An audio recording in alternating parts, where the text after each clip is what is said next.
Role. नमस्कार, खबरिया top में आप सभी का स्वागत है। मैं कुमार रवि।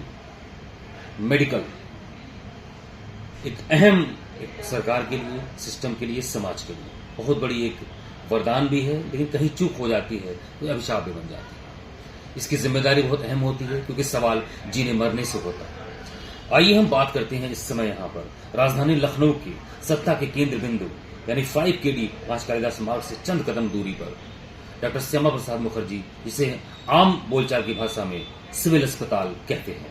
इस समय यहाँ के नवनियुक्त नवागत निदेशिका यहाँ पर डॉक्टर कजली गुप्ता जी हैं। अभी एक दिन ही हुआ है, पूरी तरीके से 24 घंटे भी नहीं हुए हैं। खबरिया टॉक को उन्होंने समय दिया, इसके लिए मैं बहुत बहुत आपका धन्यवाद। और पहले ही दिन आपने सिविल अस्पताल के निदेशक की कमान संभाली, पहले दिन कैसा आपका अनुभव रहा? अच्छा अनुभव रहा। अपनी तरफ से कोशिश करेंगे कि हम और अच्छे से इसमें सुधार करें।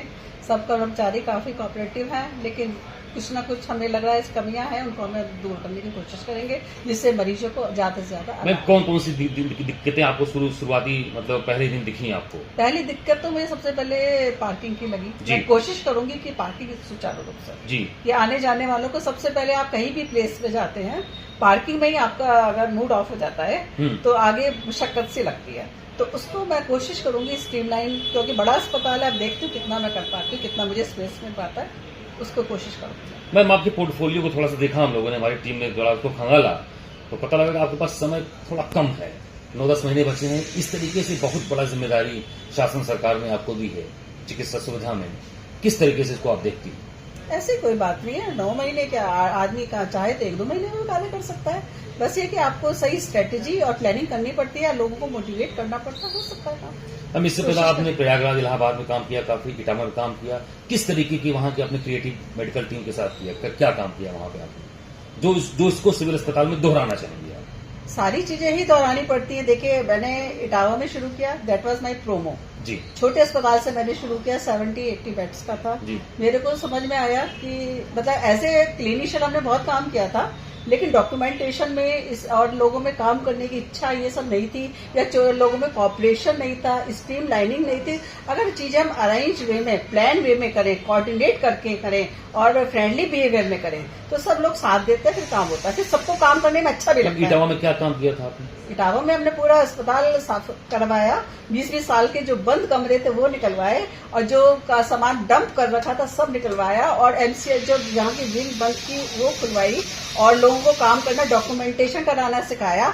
तो जो अस्पतालों में फसाद होते थे, लड़ाई झगड़े होते थे, स्मूथ रनिंग हो जाती है। मतलब भगवान की कृपा रहती है जहां भी रहता है, मतलब स्मूथली काम चलता है। नहीं तो जच्चा बच्चा बाहर में आप सोचते हैं आए दिन बवाल होते हैं, हम गए, हमारे सामने कोई बवाल नहीं है, कोई स्ट्रेटेजी नहीं, ना कोई परेशान हो, बहुत स्मूथली लोगों को अच्छी हेल्थ सर्विसेज मिली, मरीजों को भी बहुत आराम हुआ, हेल्थ वर्कर्स को भी बहुत आराम हुआ, सब लोग बहुत अप्रिशिएट करते थे। प्रयागराज में क्या नया काम अपने वहाँ पर? प्रयागराज में तो हमने बहुत ज्यादा काम किया, क्योंकि वहाँ पे सारी चीजें बहुत फैली हुई थी, क्योंकि बिल्डिंग कई ब्लॉक्स में बनी, छितरी हुई बिल्डिंग्स थी।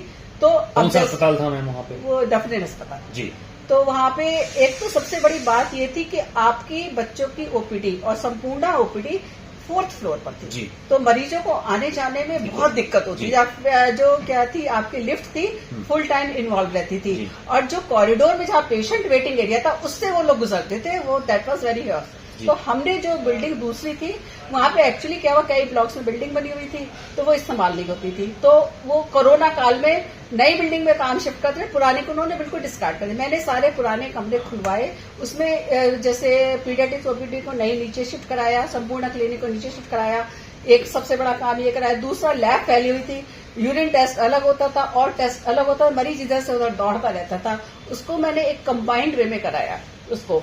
और जैसे सर्जिकल वार्ड में सबसे ज्यादा वहाँ इन्फेक्शन बहुत होता था, आए दिन मरीजों के टाँके खुलते बहुत ज्यादा थे, तो उसके लिए भी मैंने स्ट्रेटेजी पे वर्क किया, 15-20 पॉइंट पे वर्क किया, तो 0 मैंने इन्फेक्शन कराया, मरीजों को सुविधा कराई, पेशेंट को भी मैंने उसमें बताया कि उनको कैसे साफ करना है, कि अगर आप मरीजों की शिफ्टिंग का एरिया गड़बड़ था, काफी चीजें करनी पड़ती हैं एक काम को करने के लिए, वो सब कराया, तो मैं बस सक्सेसफुल। मैम, चिकित्सा जगत और स्वास्थ्य सुविधा जगत में अगर देखा जाए मेडिकल की इस पूरे टेम्परामेंट में, तो एक बात बड़ा आम धारणा रहती है, जो है पत्रकारों के बीच, मीडिया के बीच और प्रशासनिक जो है सिस्टम के बीच, शासन के बीच, कि किसी भी अस्पताल में जो प्रशासनिक व्यवस्था है, जो प्रबंधकीय व्यवस्था रहती है, उसके अलावा उनकी मातहत जो काम करते हैं जो मेडिकल के लोग होते हैं उनमें एक कोऑर्डिनेशन कहीं न कहीं थोड़ा कम होता है, सुपरविजन का या ऐसा कुछ लगता है उनको दबाव में काम कर रहे हैं, तो इस बैलेंस को कैसे आप मेकअप करते हैं?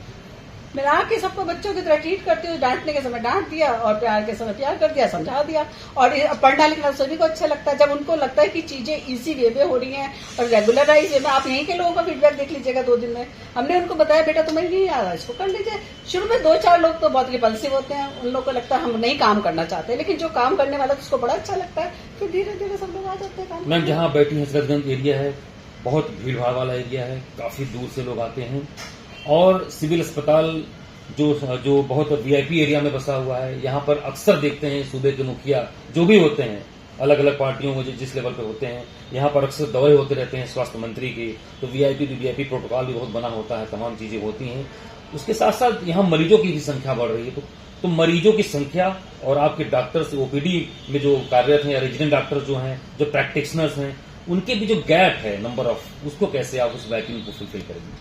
अभी तो मुझे देखना होगा कि वैक्यूम है क्या नहीं है। जो आपने मेरे संज्ञान में लाया उस चीजों को मैं फिर धीरे धीरे देखूंगी। पहले तो मैं बाहर के प्रीमाइसिस का उसको देख रही हूँ, और जहां तक मुझे मालूम है इसमें कोई गैप होना नहीं चाहिए, क्योंकि काफी हेल्थ स्टाफ है और पेशेंट का लोड भी सही सलामत है, तो मुझे तो नहीं लगता। मैम एक आखिरी सवाल आपसे, कौन सी एज ए निदेशक जब आपको पता चला कि मैं आपको एज ए डायरेक्टर सिविल अस्पताल का चार्ज मिल रहा है, आप संभालने वाली, पहले दिन जा रही हैं, कहीं से भी अपने गंतव्य से गाड़ी में बैठी होंगी, तो आपके जहन में 30-35 साल का मुझे लग रहा है आपका अनुभव होगा, 35 साल का होगा, अब केवल कुछ महीने बचे हुए हैं, तो क्या लग रहा होगा कि कौन सी 3 प्रमुख चीजें हैं जो आप बदलाव करना है या जो आप अपने हिसाब से यहाँ पर स्टैब्लिश करना चाहिए?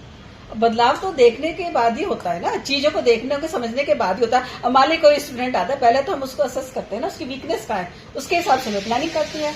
यही हमारे एक अच्छे एडमिनिस्ट्रेटर का या उसका टीचर का रोल होता है। तो हमने यहाँ आगे चीजें देखी, और वैसे भी मुझे 2 अस्पतालों का एक्सपीरियंस है, मुझे मालूम है हमारे लूप होल्स कहाँ है, और मैंने इतने साल को हॉस्पिटल में काम किया है, तो पता है मुझे कि मुझे क्या करना है।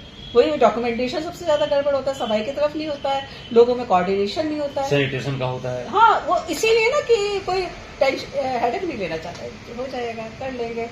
स्टेप उठाना पड़ता है, मेन मेहनत करनी पड़ती है। कोई भी काम आप कराते हैं, पहले आपको 10 गुना मेहनत करनी पड़ती है, तब आप दूसरे से आप काम करा सकते हो। बिना बैठे बैठे हुक्म चला के आप नहीं करा सकते, आपको बैठ के कराना पड़ता है। मैं इलाहाबाद में एक कमरे को बैठ के मैंने साफ कराया है, एक कमरे की कह दीजिए एक तरह से इंटीरियर डिजाइनिंग कराई है कि ये फालतू का कपड़ा का सामान हटाइए, जो डिस्कार्ड है उसको हटाइए, अलमारियां खुलवाई है मैंने 20-20 साल पुरानी, कबाड़ फिकवाया, तभी तो आप कर सकते हो। अगर वो सामान भरा रहेगा तो हौच पौच लगेगा। तो स्ट्रीमलाइन करने के लिए कई मेहनत करनी पड़ती है। मैम यहाँ भी एंट्री गेट के साथ जैसे एंट्री करते हैं आप, कई दरवाजे हैं, इमरजेंसी का है, गेट नंबर 1, 2, 3 जो भी है, काफी रश एरिया है, काफी। आप देखेंगे सब सही हो जाएगा। आज मैंने राउंड तो यही किया है, आपको पता लगा होगा। सब मैंने स्ट्रीमलाइन करने के लिए आदेश दिए हैं और कोशिश किया कि वो आ जाए ठेकेदार, और जो फालतू का सामान पड़ा है सब हटे, सफाई हो। अब आज मैंने कहा है, अब तो 1-2 हफ्ते में फॉलोअप तो करना पड़ेगा। तो ये थे हमारे साथ डॉक्टर कजरी गुप्ता, निदेशिका सिविल अस्पताल की। काफी साफगोई, काफी सटीक शब्दों में इन्होंने अपनी बात कही और अपनी उपलब्धियों के साथ अपनी चुनौतियों के बारे में, और साथ ही इनके जहन में, इनके मन मस्तिष्क में जो 30-35 साल का जो इनका एक मेडिकल एक्सपीरियंस रहा, उसको भी यहाँ पर अपने तरीके से देखना चाहती हैं, समय दे रही लोगों के साथ, बता रही, स्टडी कर रही हैं, बात कर रहे हैं नए लड़के लड़कियों से जो यहाँ पर मेडिकल प्रैक्टिशनर्स आते हैं। तो कुल मिलाकर अच्छी बात है। पुनः आपको बहुत बहुत हार्दिक शुभकामनाएं खबरिया टॉप की टीम की तरफ से। आप ऐसे ही जन सेवा करते रहिए, बने रहिए खबरिया टॉप के साथ। मैं कुमार रवि।